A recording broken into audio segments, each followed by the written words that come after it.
Welcome to LOA Today. Walt Thiessen and life coach Joel Elston here. Today is Thursday, June the 21st, 2018, 8 a.m. Eastern Time, your first daily dose of happy for the day. And love having Joel back every week. I mean, I only get him once a week, and you only get him once a week. But, boy, they are the best once a weeks ever. So, Joel, hey, how you doing, guy? Good to have you.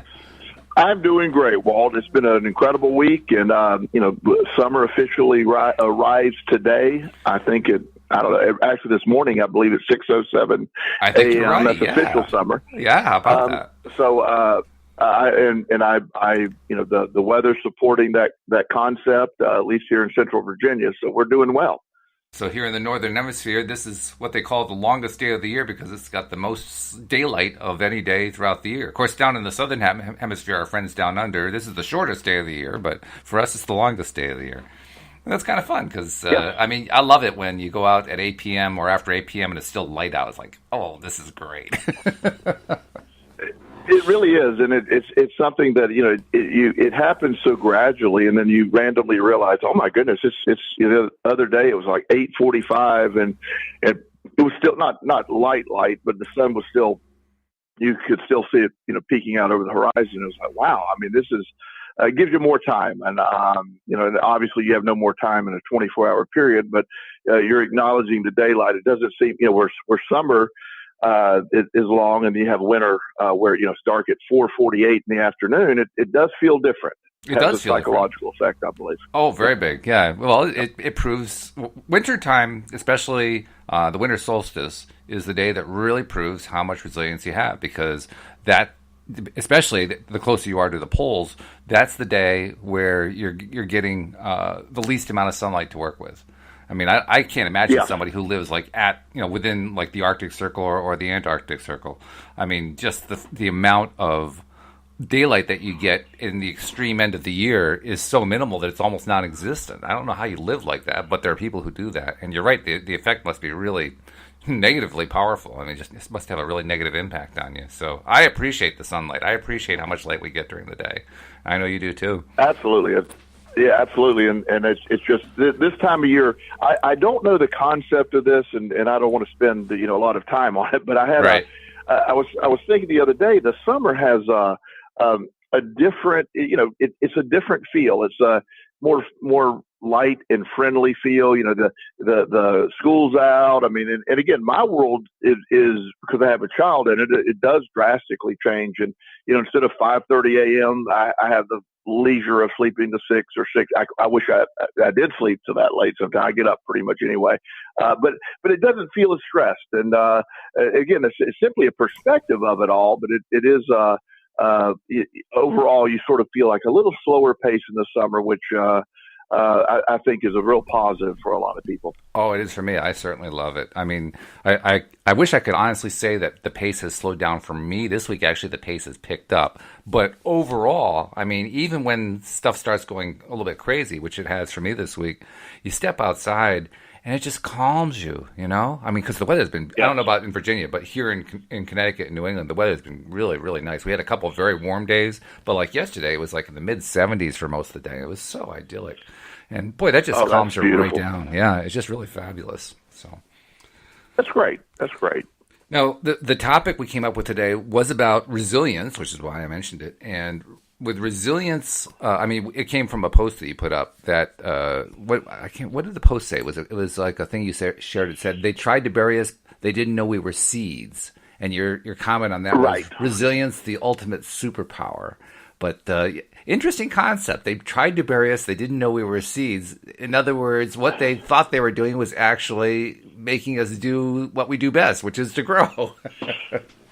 Well, and what I related to that, I had, and this has been part of the journey that you've actually been involved with me on, is, at one point I was working for a residential treatment facility here in Central Virginia. That's how I ended up here. And I'd been there for 5 years when I left, and I had an abrupt ending to my employment, and it was something that at the time it was sort of, well, I describe it, like sort of a coup. We had one employee that sort of was, it had become my program, and I was using the law of attraction stuff, and it was very, and I built my staff based on that, and it was really effective, and really, really enjoying what I was doing, of bringing the law of attraction to addiction medicine. And within that, what I thought was my right-hand person, somebody who was working really hard, was working hard to undermine me as well. And I didn't know it at the time.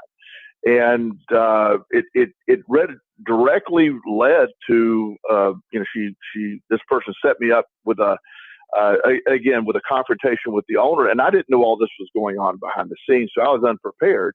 And, even though a side of me had wanted to leave and start my own practice, I never thought I would really do it, because I was in such a quote unquote comfortable position there, making really good money. The program, for the most part, was what I wanted it to be. While I didn't have direct total control, I did have, I could direct the where it was going, even though this one employee was clearly trying to, divert things. So, when this fell apart, working there, I was shocked and excited on one level, but at the other, it's very normal when you lose a job, you leave a job, and there's a mental debate whether I left, or it was almost simultaneous whether I was let go or left at the same time, because I truly don't remember the order, but it was simultaneously, basically. So it's not really clear whether they fired you or you fired them. It could have been either way. Exactly. And I was fed up and ready to go anyway. So, but it did force me into this new position. So, afterward there were some, again, I don't like to focus on the negative. There were some derogatory statements made that weren't exactly accurate and attempting to make me look like a bad guy. And I'm fine with that. That happens a lot in employment, but this sort of goes where I was at. Well, this person who attempted to take me down, so to speak, actually launched me to the next level. And it really, I am so incredibly grateful for her betrayal, because it took that betrayal to put me in another position to move forward. And I actually wrote her an email, which clearly didn't get a response. And I can imagine it was the opposite effect of what her intent was. But this was, and I was very grateful for it. I mean that sincerely. A lot of people think I'm being facetious. No. Yeah. That event would not have led to me being in my own private practice. I would probably still be there. Again, that would have been an okay path, but my book would have never gotten written. Some of the opportunities I have now, we wouldn't be doing this show if I were still there. There's multiple things that take place that I wouldn't have in my life. Plus the fact that while not just to financially I'm doing better now, but not just that, but I have much more freedom, and I get to dictate and develop my own programming. I get to go see which direction I want to take my career in. I'm not limited to any one thing. And I just love that feeling of being in control of all of this and being able to dictate my own path. And so in a sense, the attempt to bury me actually planted me in a place where I could grow and thrive. It's almost like, the concept of, I did a blog post many years ago on a blog that I don't even do anymore. And I called it, the interview of a fetus. And, it's a grabby title. And yeah. And I could go a million directions. Don't worry. We're going to a really good one here. It's the concept that if you could interview a fetus the day before it is born and ask, okay, you're in your nice comfort floating goo here. You don't even have to digest your own food. You're just comfortable. Life's perfect where you're at. Now, in about 24 hours, you're going to be forced through a very narrow canal. Mm-hmm. You're going to be exposed to what you'll perceive as freezing weather. And then some strange creature, you've never even seen another creature. Now you're going to see the strange creature is going to hold you up down by your legs and then spank you on your butt. Would you like, and then he said, now all that's going to happen. Would you like to do that? Well, the fetus could respond and be like, No, I think I'll hang out here. Well, well, the point of that story is, given the option, we will remain in our comfort zone or live, or, so the idea that we're planted into a situation with the intent of growing life, that becomes the main concept of what I'm trying to do. And this is where I merge the law of attraction. Where you hear the old saying, stuff happens, and how you respond to it is what matters. That's life. And that's where we touched on last week and the week before about traumatic events. Post-traumatic growth syndrome that I like to use is where you take events and you grow from them. And this is the perfect analogy. When life attempts to bury you, it's simply planting you in a place to grow if you choose to. Or you can remain. As humans, we get to view that, our perspective, and that's where the law of attraction comes in. I get to view my situation however I want. I had actually the mother of a Facebook friend asked to be my friend on Facebook. Well, I might want to say no, so I accepted her.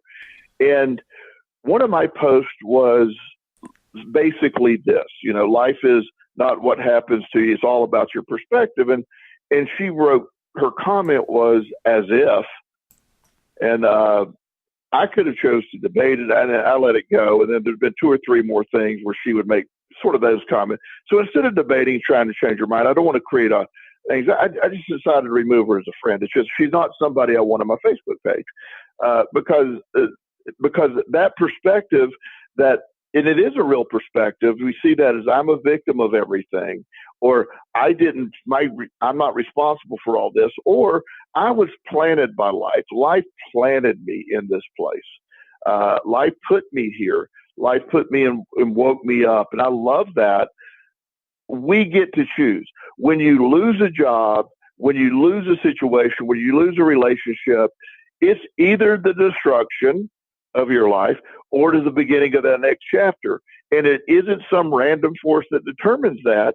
It's what happens. I know people with stage 4 liver cancer that have stage 4 liver cancer that were given death sentences by doctors that they describe it as the most awakening part of their life, and they turned it around. It forced them to turn things around in a positive way. Wow. And that's the exciting piece to me, is this concept is why I get up every day and love the law of attraction, because it gave me the power of perspective to dictate, am I planted or was I buried? And that's huge to me, Walt. Oh, yeah. Well, first of all, I have to give you credit for being able to translate the words "as if" into something intelligible, because when you said that, I said, what does that mean? But you knew what it meant, so I give you credit for that. That's the first thing I wanted to say. And second of all, I mean, yes, I agree completely. In fact, you really helped turn me around on this. I don't know if you remember, but in our earlier days of doing the podcast together on a regular basis, I expressed quite a bit of not disagreement, but just lack of comprehension about where the benefit is in struggle. And we had quite a few discussions and debates about that. And now I appreciate exactly what you're talking about there, because the struggle is important. I mean, it's not something that I aspire to. It's not like, geez, I really want to struggle today because I know I'll grow real well if I do that. That's not the way my day goes. Right. But nevertheless, I recognize the value of it now. And indeed, when it comes to what's going on in my own life, I mean, I've been telling our listeners over the last couple of days with Wendy and with Cindy, just, various things going on that kind of have thrown me for a loop. I mean, yesterday I had an example where I think I told you somebody was, I had developers who were developing some software for Louise's gardening business. And they'd been working on it for 2.5 months after saying it would take 30 days to complete. And then when they finally delivered it, it was the wrong product. It was for the wrong platform entirely. And I'm sitting there, I'm looking at it, I'm thinking, you got to be kidding me. I mean, are we not speaking English? I don't understand. And the bottom line is that this morning, I got notification through the website. We were using Upwork, the Upwork freelancer website. And I got notification through Upwork that the freelancer had agreed to cancel the project and refund my money after 2.5 months working on it. And I'm speechless even now talking about that. I mean, if I were him and I had made as big of a blunder as he made, I would have found some way to make good on it. I would have found some way to at least, recover what I'd already earned on it, or what I thought I earned on it by putting out the right product. His resulting answer was basically one of a victim. It's like he set himself up for victimhood, and I helped deliver it by saying, well, no, you delivered the wrong product.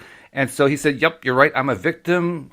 So now the world is against me, and I'm going to give you your money back because that's what the right thing is to do. And look how terrible the world treated me.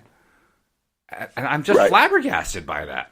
That was my word for the day yesterday, flabbergasted. And I'm still flabbergasted. But that's the piece of all of this that, again, where we really have to start looking at things, and where at least I do, and I'll speak for me in my life. I get to choose daily. Am I a victim? Am I a victim, or am I going to benefit? And like you're talking about with the struggle and all. So when something like that happens, if I do something, well, first of all, I try never to put myself up to do something that would put me in that position. I see people all the time in business, and particularly the software development stuff. I've had website development stuff. I just find it fascinating that they try to take on so many projects. At least this is my perspective. They try to take on so many projects. They think they have the answer. When I was working for this addiction treatment company, we needed an electronic health records. And this one company comes in and says, we will develop it ground up specifically for addiction medicine. That excited me. And they had a great track record, a great reputation. And they were going to make a addiction specific electronic health record. That was big. And we were going to be their pilot program, so they could recommend, to other addictions, because that's such a growing field. And Walt, they came in, they took notes, and they did all these things. And I told them, I said, there's 10 things, I won't get into them. There's 10 things specifically I need in this. And I said, if the rest of the stuff is pretty simple for most doctors. And so they came in to do the training, and the lady sat down, and I said, okay. And after about an hour, I was like, look, we can skip all this. The 10 things I discussed, where are they at? I don't know what you're talking about. I said, and so she brought me a standard doctor's office electronic health record, which is a fine product. But I said, after all this time, we waited, I think it was like 6 months for them to quote unquote develop this product to match. And it was the exact same one that would, and finally, I said, we're going with someone else. And she sent us a bill for like $10,000 for their time, and I sent her a bill for $20,000 for our time. Oh, I love it! What a great response! And I said, I'll write off the $10,000 difference. Don't worry about it. And you're so generous. It was just that concept, though, that and again, not to try to get off on any negatives, but it is such a frustrating process when you're dealing with, especially when people are not in tune. And where I use the law of attraction, you may say, well, where are you going with all that with the law of attraction? Well, instead of me getting, it's so easy to get off in left field, and I can't believe you did this, or I can't believe, look, at that point, I just have to accept where we're at. It's time to go with another program. And we found someone that we were able to adapt what we were doing to their program. It worked absolutely fine.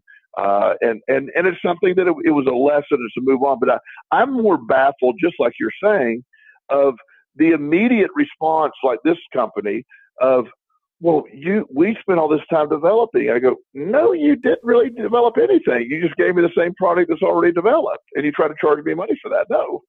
And but it's that victim mode that, that so many people in business or in life fall into. And it's tough to deal with, especially when you're on the other side of it, of the law of attraction, seeing how destructive that is. And it is very common. And I feel for you. It's something that has to drive you crazy. Oh, yeah. Yeah. Well, on the other hand, a large portion of the discussions yesterday were about how I was responding to it. And I'm actually pretty proud of myself because I came through it really, really well. I mean, the worst words that I used to describe it were flabbergasted and bait and switch. That was it. I mean, there was no swearing, there was no screaming. There was a lot of gasping, like, what the hell just happened? But that was about it. And for the rest of the day, I was focused on, well, there's got to be a silver lining in here. And you know what? Maybe maybe it actually leads to a quick resolution. I would like that if it lead to a quick resolution. In fact, maybe a quick and easy resolution, one that actually takes a lot less effort than I think it's going to take at this point. Because from where I'm sitting, from what it would look like to me, it looks like a complete code rewrite. And maybe some of this can be saved. Maybe some of this can be reused, by the new developer. Maybe we can actually get this thing going. Because, I mean, I was expecting to launch the software with our company this week. And now I'm on delay. Well, I could easily fall into a negative spiral about that. And I didn't. Sure. I mean, I almost did. I came real close, but I didn't do it. And I'm so proud of myself. That's good stuff. Yeah. Well, and that becomes the point. That becomes, and I don't know where this goes. And at some point there will be something that you will say, maybe here's why.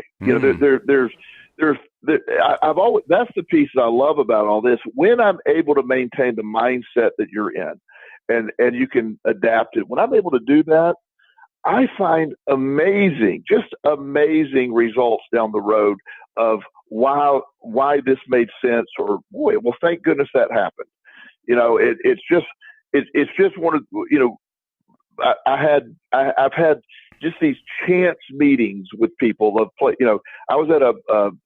I was supposed to meet a guy. This is a great example. I was supposed to meet a guy to work out with. I belong to several gyms here in Richmond, and we were going to go work out. Not at my normal gym, but I was going to go on the other side of town and meet him. Mm-hmm. So I get there and I get ready to ready to work out and get all my gear together. And I get a text from him and said, "Look, I'm tied up. I'm not coming." Oh, jeez. And I'm like, okay, well, no big deal. Drove across town, but give me so.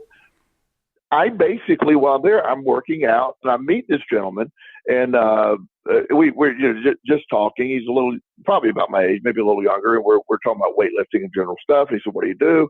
He said, "Yeah, I've actually heard of you." And so we started talking a little bit about different concepts.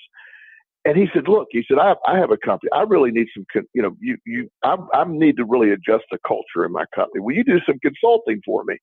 And I'm thinking, okay, well, sure. I mean, I don't, he's probably going to balk. My immediate thing was going to probably balk at what I'm going to charge him. Well, I go up and look him up. He has a pretty big company, and it turns into a really nice consulting contract for me. Wow. Now, all of that happened out of something that was originally as perceived by me as a negative. Yeah. I wouldn't have been there if I would have left and said, "Oh, well, screw this. I'll go. I'll worry about it." No, I just stayed and worked out, made a great contact. And he's very pleased with the result of the consulting we did. We worked really hard on the using law of attraction sort of in the business setting and just changing the culture of negative culture. And he's noticed productivity go up. So, he's now referred me to one of his friends who has another company of about equal size. And I want to be doing something starting in October with them. Wow. So one trip to the gym probably is going to net me an extra $20,000 this year. And it's a trip where you got blown off. Yeah. So was that a negative or was that a positive? Yeah, on balance, it was definitely clearly it's a positive. Yeah. But so you see the point. I mean, when and not everything. I don't want everybody in the audience to go, well, okay, well, and I'm not saying that everything that happens like that has some major turn like that, but just being prepared to accept that or be able to see it, that helps so much. We're talking about resilience here. I mean, that's the fundamental word of the topic today. And we're talking in terms of how we respond to what we initially perceive to be bad situations and turn them into, well, I'm not going to worry about it. How is that resilience? What makes that resilient? Well, to me, the resilient piece is not being defeated by the circumstances of life. And when you do that, you allow the other side of life to happen. When everything you have is built on a negative, or everything you have is anticipating the negative, or I have been defeated by life, I'm going to give up, or the resilience is no matter how bad this may seem, I'm going to get up, I'm going to show up, and I'm not going to give up. That's the key. I'm going to get busy every day and be relentless in my pursuit of what I'm after. That's what happens when you are resilient. Resilient is you are going to time and time again. Your perception may be you're going to be defeated, or this isn't going to work. I might as well give up in life, or I am not giving up. I'm coming back, and that life will not defeat me until my last breath is breath. However you say that. So I have my last breath. I will keep going, and that's when you have that mindset. You can't be defeated. It's impossible to defeat somebody with that mindset. It's fascinating for you to use the word relentless today. Wendy used it the last couple of days. Cindy used it. I know David doesn't usually talk in abstractions like that, but if he did, he would use the word relentless because he's relentless. Tom, I mean, all of you guys, Tom's relentless. Everybody's relentless who I work with on this show. And it's very clear relentlessness is a major key factor in succeeding with applying the law of attraction. In other words, just refusing to give up. Absolutely refusing to give up under any circumstances. My current book, why it all sort of comes together, is sort of funny we're talking about this. I try to listen to at least a book on Audible every week, and I love doing that. It's great for my brain. My book this week is called, of all things, Relentless. Is it really? And it is about, yeah, it really is. It's about the guy who was Michael Jordan's trainer. And, he has the perspective of, Michael Jordan being relentless and how every game was, and that's why he was successful. And there's parts of it that originally seemed sort of anti-law of attraction, but in reality, it's very relentlessness and resilience are the coexisting factors in the law of attraction that drive most people to success. When you really believe this, and where you're able to keep going, when the law of attraction is in place in your life and you're utilizing it, it's easy to be relentless because this is part of the process. There isn't a day of defeat. It's just a day of learning. There's, like I've always, you and I've talked about, and not everybody gets this, and I get a lot of pushback from people, and I have no problem with it, pushback. But my definition of failure and struggle and all that other stuff, those are not negative words in my vocabulary. When people say, when you talk about failing or your failure, that's a negative. I said, no, I get to choose the interpretation of my words. Struggle to me is growth. And like you're saying, well, I don't get up every day. So I'm looking forward to some struggle today. When struggle happens, my perspective turns to growth mode. And that's exciting. That's it. I don't view it. It's just like I get to choose I have a young man that wants to do public speaking, and he has a fear, ironically, a fear of speaking in front of crowds. Of course. But he's really driven to do that. And I always say this, and this helped me a lot early. When you view, like, for example, the anxiety of public speaking, the body manifests anxiety and excitement in the exact same way. When you measure that, the body can't tell the difference. Except your perspective of it. So when you replace your anxiety with excitement mentally, that it's the same physical response, but it's how you're perceiving it. And that's what's so exciting when you can do that. Again, perceived anxiety can also be flipped over to perceived excitement. And so that really helps him when he gets up in front of everybody and he starts off with, mentally he's saying, hey, I'm really excited to be here. Well, deep down he's saying, I'm really anxious about being here, but I'm looking at it differently. And it is a relief, and it does change things. Your definition of things is very important. The law of attraction helps me be able to define words as I choose. Like, for example, suffering and struggle to many people are used together, or they're the same thing.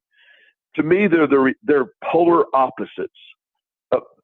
Struggle is fighting hard, and no matter what, I am relentless in my pursuit. I will keep going. Suffering is being a victim of what most people would perceive. God, I'm having to work so hard at this, or this is not easy for me, and this always happens to me. That's suffering from something. Suffering and struggle are polar opposites in my definition, and I'm in charge of my definition. I'm in charge of my perspective. That's what the law of attraction gives me. And it gives you also the opportunity to leverage itself, to leverage the law of attraction Absolutely. through your response. That's the whole point. Because what we're really trying to do here is to allow. I mean, Abraham tells us really clearly, we're all really, really good at asking. None of us on this planet have any difficulty asking for what it is that we want. We've got that step down pat. And many of us have pretty good belief in terms of, it coming through. Where we fall apart is on allowing it to come in. And Wendy and I were talking about this I think it was just yesterday and the day before, how little things. I mean, you mentioned, what was it you said? You said something about how you had initially got in contact with this guy by being in a gym across town through, happenstance. And your first impression was that he probably couldn't afford your services until you found out how big his company was. Well, Wendy and I were talking about how, I mean, she mentioned it this way. With her own practice, every time that somebody contacted her, her first reaction was, well, they probably can't afford me. And she finally realized she was setting herself up by saying every single time, well, they probably can't afford me. So she only got people who couldn't afford her.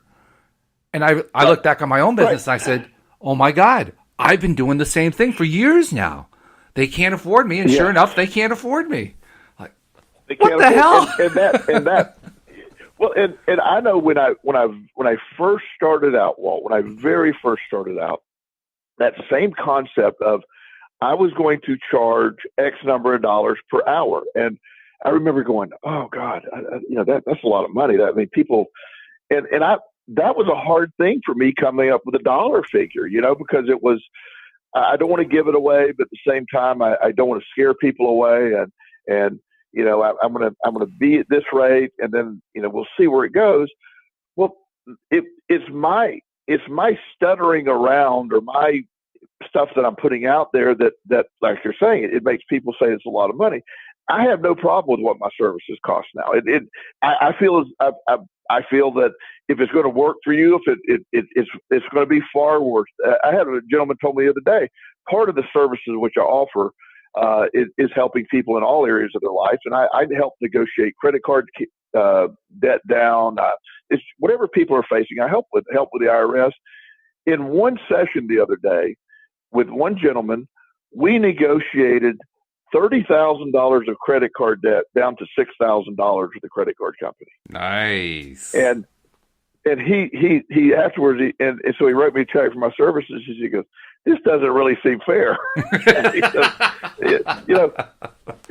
He said, you just literally saved me all this money. And I said, well, we laughed about it. We moved on. But it's such again, all of this, Walt, is just what you're talking about. It's what your perception, it's what you're putting out there is. When I went to buy my Porsche, I don't know, 3 years ago, I loved buying at the Porsche dealership because they certainly have their own. They really have their own way of doing business. So I walked in, saw the vehicle I liked, and I saw the price on the window. I said, well, how much is it?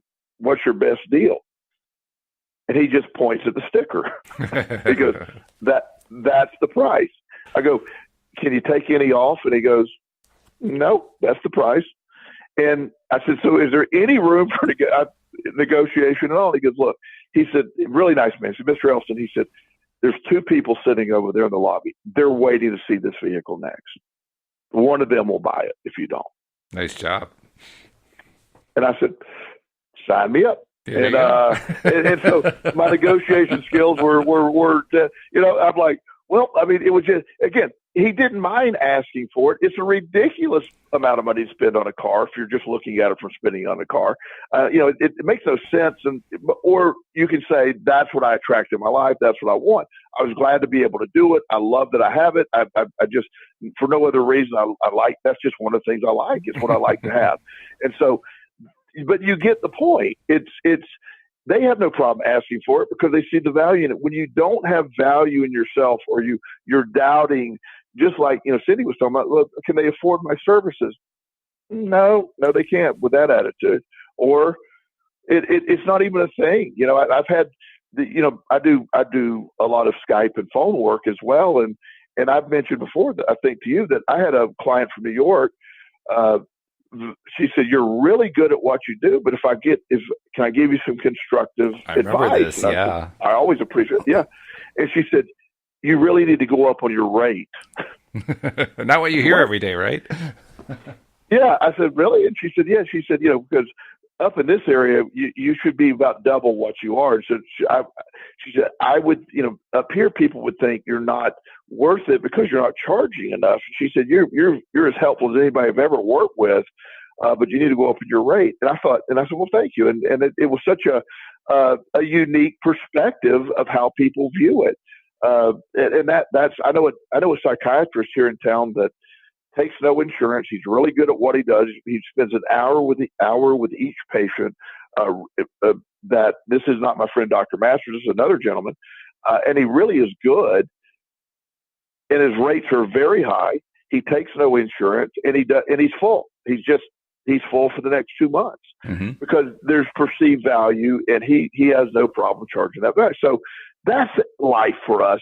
Is all of this. The piece, how we bring this back to the topic, the thought resilience, the ability to value yourself and not give up where you're going or start the self-doubt. That's where you get killed. It's so easy have you ever had a great idea, Walt, and somebody says to you, "Oh, that's stupid," or "That won't work." Yeah. And then you immediately go, "Yeah, they're right. That won't work." And then 6 months later, somebody has the exact same idea. They're making millions and millions of dollars. Yeah. I've seen that happen. I've had thoughts like that. I have too. And we're easily shot down when we look at something. And I know when I went into private practice, I had a lot of my support network going, why don't you could go get another job at another treatment center. There's tons of people would hire you. I go, I don't want to do that. And it's going to be really hard to make it on your own. Most practices take a year before they become profitable. I go, I'm prepared to go a year if I need to.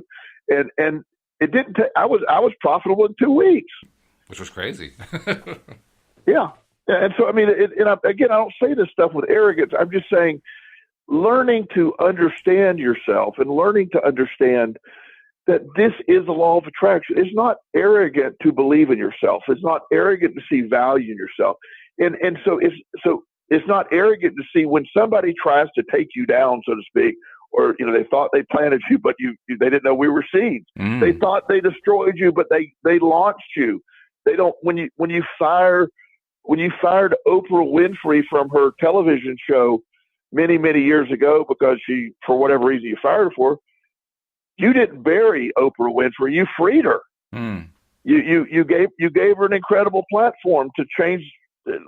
Again, I know if she gets some criticism, but I don't know of somebody that has had much more of an impact a long time ago. One of the saddest stories that I ever remember, in my lifetime, is John Walsh of America's Most Wanted.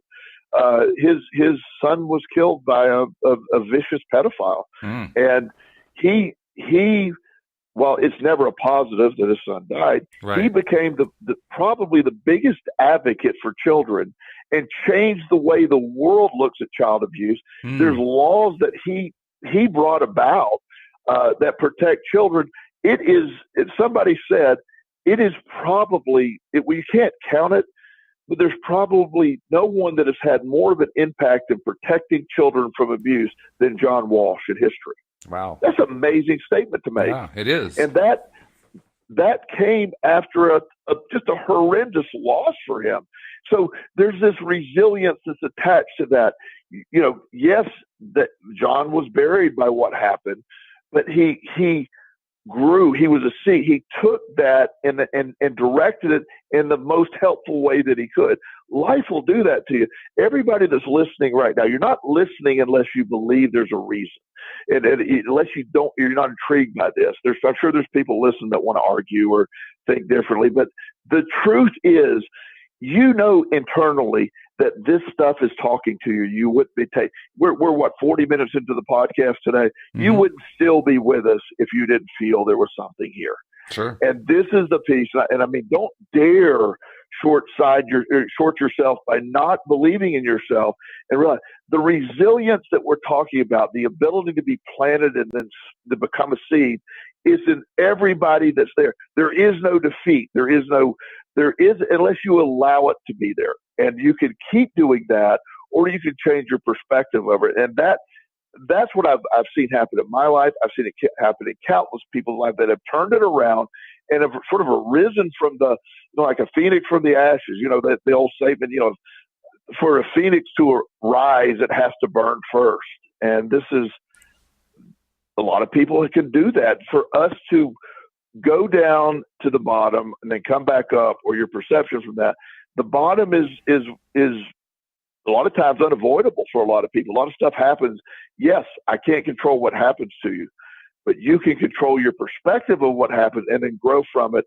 That message, you can say it a million different ways, but that is the law of attraction. That's the strength of the law of attraction. It's such an exciting thing to me. I just want to, I start saying, okay, I need to calm down, Joel, because that does excite me. I know you're excited, but that's a good thing. That's a great thing. And actually, I want to point out to our audience something they probably don't realize. You mentioned that some people might think that you're tooting your own horn or something when you talked about how you got let go from that clinic years ago, and 2 weeks later your schedule was full. But what the audience probably doesn't know is you were actually understating that, because you haven't done that once. You've done it twice. Yes. You also did it about a year ago, and the second time it didn't take 2 weeks. It took 48 hours. I mean, it was ridiculous how fast it filled up. I mean, so it was the exact same experience all over again, and you actually accelerated it. So once again, you took a situation that would normally be perceived as a bad situation. In both cases, you responded really well. You decided to look at it in a positive way, and you decided to feel good about it and to take steps forth and be relentless in that. And in your relentlessness, you attracted and allowed in some amazing results in a really, really short period of time, and you did it twice. Right. And again, anytime I share these personal stories, I mean, there's always going to be criticism when people listen. As you're saying, I want to inspire other people by real events in my life. And here's what's happened. Here's how the law of attraction has worked for me. I get up every day and I live this, and I try hard to not vary from that. I'm a normal human being. I will have negative thoughts. They'll pop in my head. It isn't about not ever having a negative thought. It's about not allowing it to affect everything. It's about the moment you realize it's stepping back from it. The law of attraction isn't really responding to thoughts. It's responding to emotional vibration. This is how you're feeling. The thoughts sort of dictate how you feel, and you're in charge of your thoughts will then turn it around. It's sort of like the difference between excitement and anxiety. A very similar type of event as far as the body, when you're measuring the body's response, but it's how you're perceiving it. Anxiety is defeating. Excitement gets you up every day. Yeah. And that's an interesting thing. I mean, I actually experienced that today, because I woke up this morning. I don't know if I told you. I told our listeners in the last couple of days, my wife, with her gardening business, the business has grown so much that it had gotten to the point where she just didn't feel emotionally like she could continue to manage it and stay on top of it the way it needed to be. And so she asked me to be the CEO of the company. And in fact, I told in kind of a joking way, the way it came about, it was like a day or two ago, she got up early and then she came back to bed and sat down next to me on the bed as I'm barely waking up. And she says, "Are you awake?" And I said, well, yeah, sort of. Okay. And she says, "Good. You're now the new CEO of Gardens by Louise." And I said, "I am?" It was a bit of a shock.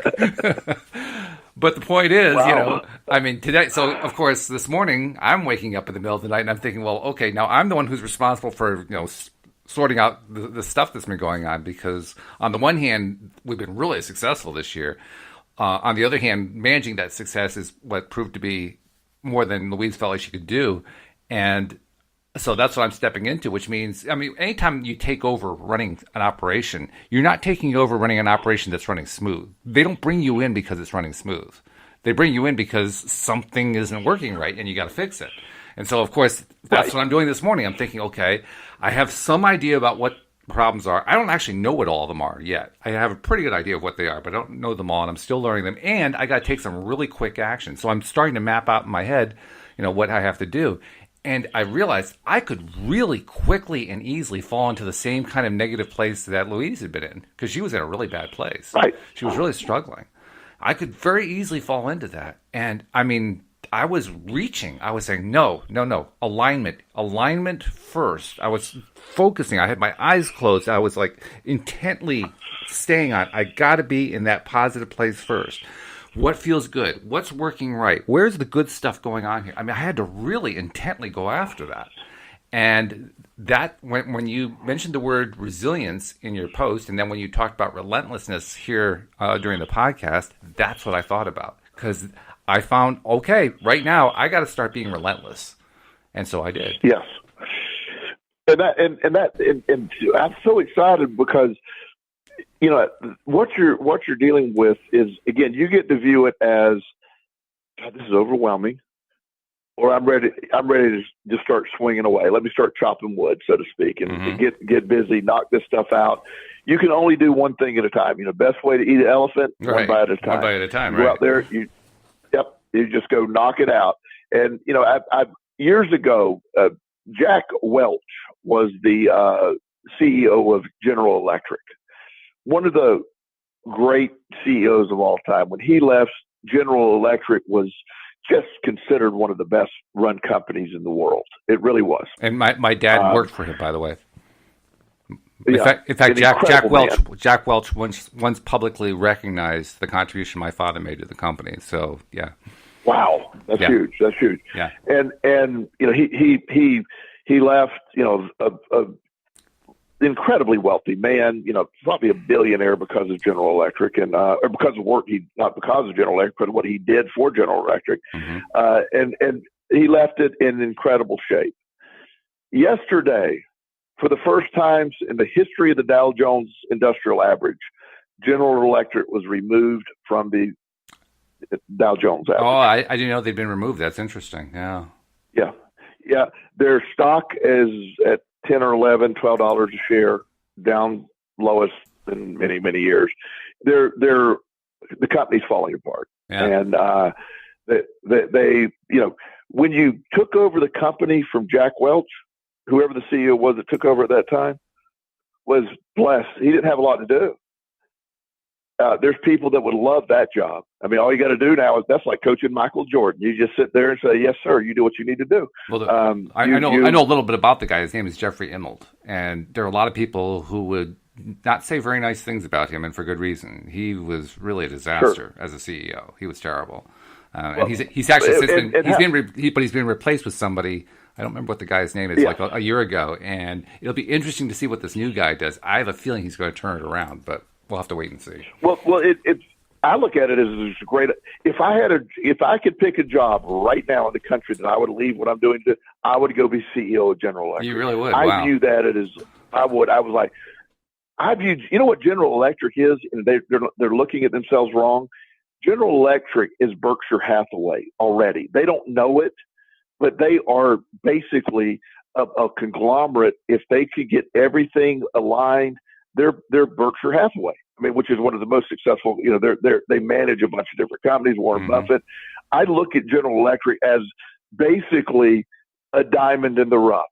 If it were ran properly, it could be one of the. It is just a massive company they're not in tune. They're not aligned. They're not using the content.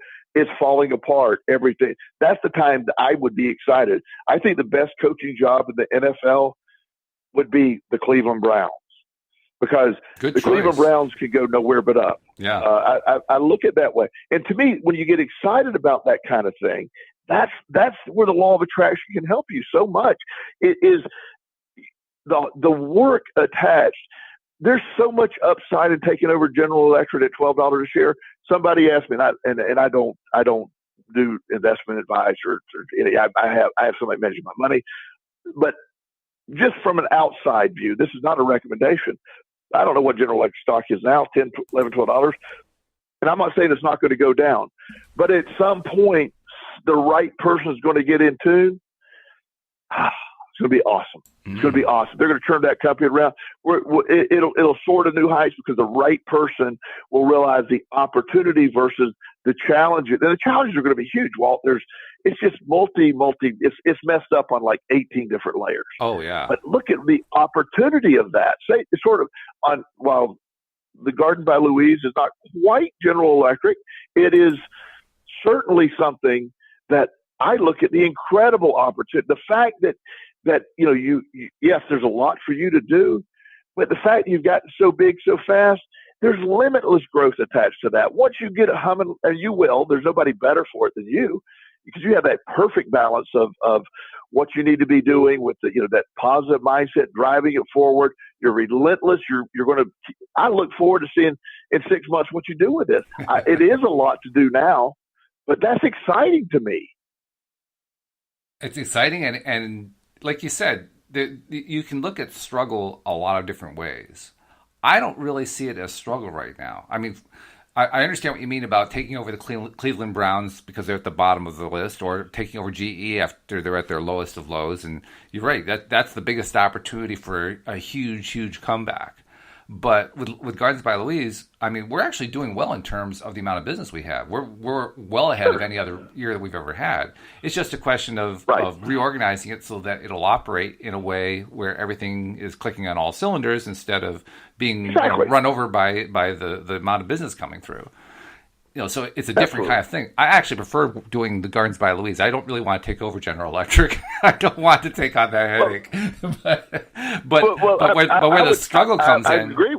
Where the concept of the struggle comes in for me is, I still have a little bit of a negative association with struggle. I've bought in largely to what you talk about when you say what struggle really is, and I've largely bought into your definition. But I don't really want to struggle hard. For me, I want to make it easy. And that starts with my attitude, and it starts with my belief, because especially in a company, the belief and the attitude of the CEO flows downhill. It flows through the management. It flows down to the lowest level workers. It flows through the office. It flows everywhere. And if the CEO is in a good place, mentally speaking, and is in a positive mental attitude, there's no need for struggle.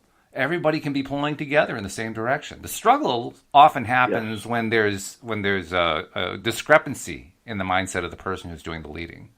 That's when the struggles come about. Right. Well, I equate it in pretty much everything in my life has some weightlifting analogy attached if I go deep enough. If you came to me and said, Joel, I would like to bench press 300 pounds. Mm-hmm. And I'm like, okay, we can do that. Now, you won't be able to do that today, more than likely. You're a tall guy, so it's a lot harder for you to do. But we can do it. And you can say, well, I don't want it to be difficult to do. It's only as difficult as you're perceiving it to be difficult. Yes.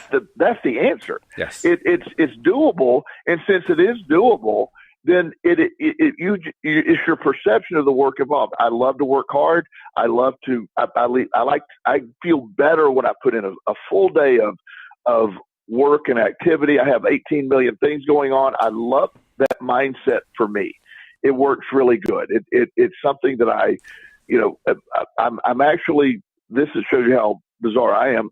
And on top of a full caseload and being a single parent, I'm working on a doctorate in metaphysics. That's going really well. And I'm also completing for the Amen Clinic, I'm doing a brain specialist. I want to be able to it's a sort of a brain coaching therapist class they're doing. So I'm doing all that simultaneously, and I love it. That's how my brain works. I love to do that stuff. And so people say, God, you are most of your stuff you're putting on your plate is a choice. And I go, exactly. I like that. I perceive that as exciting. And that's where the law of attraction just sells you on, hey, it's you're viewing it. Your struggle or whatever, your challenge, whatever term you want to use it's your perception that you're in charge of. You don't want to struggle hard. Well, it's your choice. That's right. That's but exactly you still right. have to do the work. Yeah, you have to do do the work. exciting. It just doesn't have to be hard. It can be easy. Right. And that's the way I want it to be. By the way, I also want to take a moment to remind people that they don't have to struggle to find our podcasts. It's actually pretty easy. All you have to do is be a free subscriber. And the instructions on how to do that are right on the homepage at loatoday.net. Most of our listeners are subscribers. But if you're a relatively new one and have not taken on becoming a subscriber, just take a minute to do it. It's really worth it. I mean, on average, our listeners listen to 30 to 45 episodes a month, and that's both subscribers and non-subscribers combined. I can only imagine how many episodes the subscribers are listening to. It must be mind-blowing, the number. But the point is, they listen for a reason. They like it. They enjoy it. They're inspired by it. I mean, how can you not listen to Joel Elston for an hour and not be inspired? I don't see any way to do that. So take a moment, go to the homepage, loatoday.net, do the free subscription. Takes about a minute, and then tell your friends about it. You're going to be very appreciative that you did it, because I'm really appreciative. I'm appreciative of what you've been talking about, and I mean, I agree with you. I agree completely. I think that one of the most exciting things is taking something and turning it around, because I turned my belief around first. And it's new for me. It's not something I've done most of my life, but now that I'm getting into it, it's like, geez, life really is good. This is where life gets fun. This is where the rubber meets the road. Well, and when I work with people on an individual basis or at a corporate level, the first thing I have to change, I have people come in and they bring all their paperwork of all their financial stuff and all this stuff for the first meeting. And they'll pull it out and I said, look, put that away, because before we can do any of that, we got to work on your perspective. We got to work on where we're at with that. When I walk into a company, I don't look at the books the first thing. I don't look at, their procedures the first thing. I look, how are we going to, where are we at? I need to meet with the staff. I need to see what their perception is. I want to go to them, and I ask them questions and I ask them for their opinion, and everybody has it. So when they understand I'm valuing them as the most important piece, I go to them first. And I'll tell them, because I'm coming to you first, I'm viewing you, and I say you, the staff, as the most important equation in the success of this company. Mm-hmm. Well, once I do that, they're on board. They really, wow, okay, so he gets it. And then I get their opinion. Now, I don't take all their opinions. You can't, because they're almost always universally opposite. But I can see where the goal is and hear that. And they understand that I'm not listening to them. So changing the culture before you can, that fixes everything. I mean, everything else gets in line of changing the culture and the perspective. It's just what you're talking about. When you can work hard or you can work easy, and either one's the same amount of you're getting the same amount done. It's just your perspective of how you're doing it. And exactly. That's what helps. Yeah, it helps a lot. It's the difference between it being fun and being a drudge. It's the difference between making it interesting and challenging and making it, oh my God, I can't get through the day. Yes, and that's for our audience. We get such an awesome audience. I'm so grateful that people take the time to listen. I don't know where we're at in listens, but at one point we were over 50,000 listens. Yeah, we're closing in on 55. Yeah, and that's amazing to me, and I'm so grateful that people take the time to do that. That's why we do this every week. It's as uplifting for me as it is as I hope it is for people that are listening. Well, it's got to be, otherwise they wouldn't keep listening. I mean, that's ultimately the final factor. If they're not listening, that means they're not going back and playing other podcasts and more podcasts and more podcasts. But they are. It's like, great, This is wonderful. We know we've hit the mother lode here. It's just a question of more and more people finding out about it, and that's going to happen because we're going to attract it, which is a fabulous thing. Absolutely. Yeah. Before we leave, I'm trying to make it more of a practice to do this. If somebody wants to reach out to you, how do they find Joel Elston? My email is Joel Elston at Gmail, and my website is joelelston.com. Those are the two simplest ways. Very good. Excellent. Joel, it's been a pleasure. I wish it was more than once a week, but boy, I'm glad I have you at least once a week. Always a pleasure for me as well, Walt. We'll see you all next time here on LOA Today. Goodbye, everybody.